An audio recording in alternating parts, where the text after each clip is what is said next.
School and colleges جس میں girls colleges بھی شامل ہیں، گرلز ہاسٹل بھی شامل ہیں، وہاں پر منشیات کا دھندہ کرنے والے اور منشیات بیچنے والے جو ہے گروہ کو گرفتار کیا گیا ہے۔ 4 کے قریب یہ افراد ہیں جن کو گرفتار کیا گیا ہے، اور ان پر یہ الزام ہے کہ یہ افراد جو ہے جو ملزمان ہیں یہ گرلز ہاسٹل اور اسکول کالجز میں منشیات فروخت کرتے تھے، منشیات پہنچاتے تھے، اور وہ منشیات جو کہ جو نوجوان نسل کے لیے تباہ کن ہے، جس میں آئس ہے، آئس جو ہے ان سے پکڑی گئی ہے۔ مختلف یہ وارداتیں ہیں جہاں سے یہ آئس پکڑی گئی ہے۔ تھانہ شالیمار کی حدود میں یہ کارروائی کی گئی ہے۔ اس کارروائی میں یہ بات سامنے آئی ہے کہ یہ ملزمان نے انکشافات کیے ہیں کہ وہ گرلز کالجز کو نشانہ بناتے تھے، گرلز ہاسٹلز کو نشانہ بناتے تھے، نوجوان لڑکیوں کو جو ہے یہ منشیات پہنچاتے تھے، منشیات فروخت کرتے تھے، اور ان مکروہ دھندے میں جو تھے ان کے ساتھ دیگر ملزمان جن کے خلاف کارروائیاں جو ہے وہ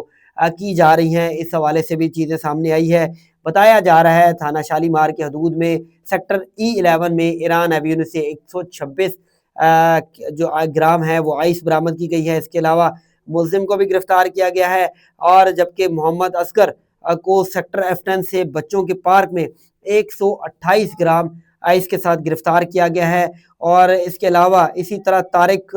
کو F10 سے طارق مارکیٹ سے 135 گرام آئس کے ساتھ جو ہے گرفتار کیا گیا ہے۔ خرم شہزاد کو F10 مرکز سے 118 گرام آئس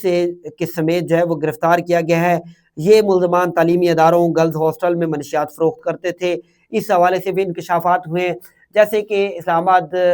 کے IG علی ناصر رضوی جو ہیں ان کا کہنا ہے کہ منشیات اب نہیں کے تحت ایک مہم چلائی جا رہی ہے۔ اس حوالے سے نوجوان نسل کو منشیات میں جو ہے وہ منشیات میں جو ہے انوالو کرنا اور منشیات کا استعمال کا عادی ان کو بنانا، اس حوالے سے جو ہے وہ اب پولیس جو ہے وہ حرکت میں آئی ہے۔ پولیس ایسے منشیات فروشوں کے خلاف، ڈرگ مافیا کے خلاف جو ہے وہ کارروائیاں کر رہی ہے جو نوجوان نسل کو تباہ کرنے پر لگے ہوئے ہیں۔ اس حوالے سے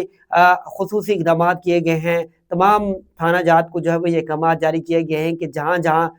اس طرح کے گروہ یا پھر انڈیویجولی طور پر یہ منشیات بیچنے والے پائے جائیں، ان کے خلاف کارروائی کی جائے، اور نہ صرف کارروائی کی جائے بلکہ ان کو قرار واقعی سزا بھی دلوائی جائے۔ اس حوالے سے چلان جو ہے وہ بھی عدالتوں میں جمع کروائے جا رہے ہیں، لیکن جو ہے وہ اسلام آباد کے IG اسلام آباد جو ہے وہ اس میں بڑے اسٹرکٹ ہے کہ کسی بھی اسکول، کالجز یا پھر ہاسٹل میں اگر منشیات فروخت کرتا کوئی پکڑا گیا یا پھر اس حوالے سے کوئی رپورٹ سامنے آئی تو پھر متعلقہ SP اور متعلقہ SHOs کے خلاف کارروائی ہوگی۔ اس حوالے سے کیونکہ یہ ان کا ایریا ہے، اور اگر اپنے ایریا میں منشیات کی روک تھام کے حوالے سے اقدامات نہیں کر سکتے تو پھر ان کے خلاف کارروائی ہوگی۔ اسی حوالے سے جو ہے وہ منشیات فروشوں کے خلاف یہ کریک ڈاؤن کیا گیا ہے، اور اسلام آباد پولیس کو اسٹرکٹلی یہ احکامات جاری کیے گئے ہیں کہ ایسا کوئی بھی شخص جو منشیات فروخت کرتا ہے یا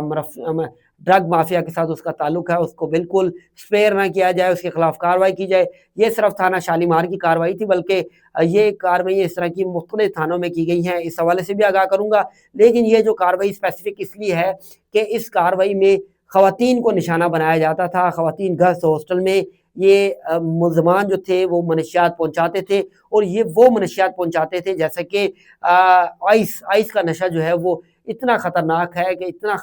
ہے کہ آئس کا استعمال کرنے والے نوجوان یا کوئی بھی فرد جو ہے آئس استعمال کرتا ہے وہ کچھ ہی سالوں میں جو ہے موت کے گھاٹ اتر جاتا ہے، اور نہ صرف وہ اپنی فیملی کے لیے نقصان دہ، اپنے دوستوں کے لیے نقصان دہ ہے، بلکہ وہ اپنے تمام ان جو ارد گرد ان کے لوگ موجود ہوتے ہیں ان کے لیے بڑا خطرناک ثابت ہوتا ہے۔ کہ ہم نے کئی دفعہ یہ وارداتیں دیکھی ہیں کہ جو آئس کا نشہ کرتے ہیں وہ ڈکیتی، رازنی، کیونکہ ان کے اخراجات پورے نہیں ہوتے تو کرتے ہیں، اور وہ اس طرح کی وارداتوں میں جب ملوث ہوتے ہیں تو وہ کسی کو قتل کرنے سے بھی دریغ نہیں کرتے۔ تو اس حوالے سے خصوصی اقدامات کیے جا رہے ہیں اور کارروائیاں کی جا رہی ہیں۔ اسلام آباد پولیس کا کہنا ہے کہ اس حوالے سے جو کارروائیاں کی جا رہی ہیں اس میں جو ملزمان ہیں ان کو چھوڑا نہیں جائے گا، اور ملزمان کے خلاف سخت سے سخت کارروائی ہوگی، اور اس حوالے سے مزید اقدامات جو ہے وہ بھی کیے جائیں گے۔ رانا عثمان کو